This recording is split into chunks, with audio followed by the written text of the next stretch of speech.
Good evening, this is Dr. Troy Fullerton with Bilingual Barrier Busters, and I've got an idea for you about how you can easily learn to conjugate your verbs in the present tense in Spanish without getting worked up about it, getting overwhelmed by it, and thinking you've just got a much bigger memory load than what you really have. Now, first of all, let's understand.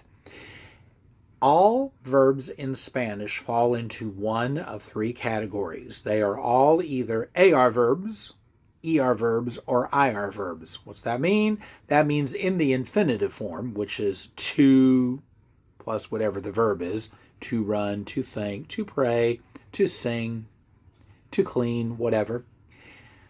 They all end with either an AR, an ER, or an IR.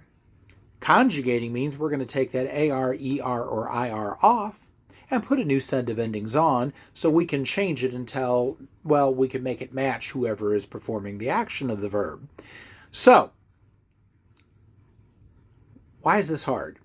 Well, one of the reasons why it seems hard is because we have all three different categories, AR, ER, and IR verbs, but then it looks like we have to learn a separate ending for each. For the yo form, for the nosotros form, for the tú form, etc. Now, let's just look at this globally, shall we? With the exception of, I can think of 5 verbs in the language and that's it. Every yo form in the language, whether it's an AR, an ER, or an IR verb, ends with an O. So once we got that straight, we're good to go. It may be a stem changing verb. It may be what we call a go-go verb because there's a G before the O. It may be a ZCO verb because there's a ZC before the O.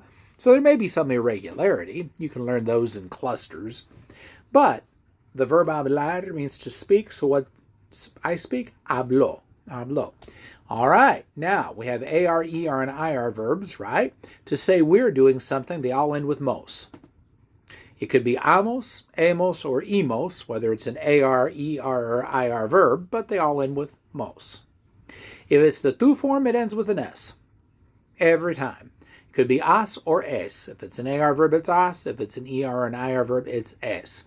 Now, to get to the third person singular for he, she, it, or usted, or any one person, any one animal, any one thing, take the S off. You're there. It's either an A or an E.